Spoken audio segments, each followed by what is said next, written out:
অন্যায় অনাচাৰ, গতিকে সেইসমূহ শুদ্ধ ৰূপত ন্যায় হৈ উঠক, তাকে ঈশ্বৰৰ ওচৰত প্ৰাৰ্থনা কৰি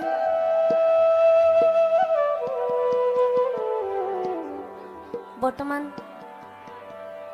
মই দুদিন আগত তেখেতৰ সমাধিস্থলীলৈ গৈছিলোঁ।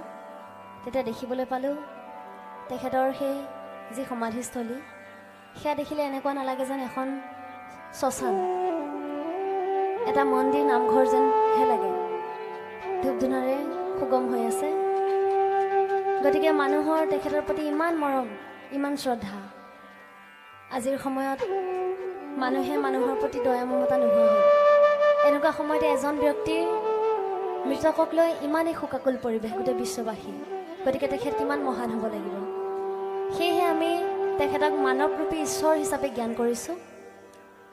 তেখেত এই ধৰাত তেখেতৰ নিজস্ব কাম লৈ আহিছিলে, এতিয়া তেখেতে বৈকুণ্ঠগামী হ'ল বুলি আমি ভাবি লৈছোঁ। গতিকে সেই মানৱৰূপী ঈশ্বৰৰ চৰণত সেৱা ধৰি তেখেতলৈ একাজলি শ্ৰদ্ধাঞ্জলিৰে আগবঢ়াবলৈ লৈছোঁ তেখেতৰে সৰ্বশ্ৰেষ্ঠ ধৰ্মীয় এলবাম শিৰোমণি, তাৰে ভিতৰৰ এটি টোকাৰী গীত মই গাবলৈ লৈছোঁ। যিহেতু জুবিন দা আমাৰ অসমবাসীৰ হৃদয়ৰ মাজে মাজে আছে, নিশ্চয়কৈ তেখেতৰ প্ৰত্যেকটো গানেই আমাৰ হৃদয়ত আছে, আমি সকলোৱে শুনিছোঁ। যদি শুনিছে, যদি জানে, তেনেহ'লে আমাৰ লগত অকণমান আউৰাই গ'লে আমি ভাল পাম, নতুবা অকণমান হাত চাপৰি দিলেও আমি ভাল পাম, কাৰণ জুবিন দাৰ আত্মাই শান্তি পাব যেন অনুভৱ হ'ব। আগবঢ়াবলৈ লৈছোঁ শিৰোমণি এলবামৰ শিৰতে থাপিলো।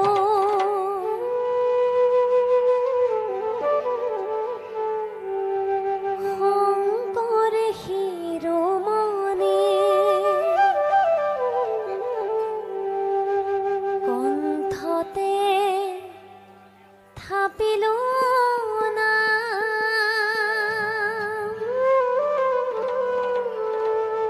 হৃদয়ত থাপিলো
যুগৰ গুপ্ত হৰি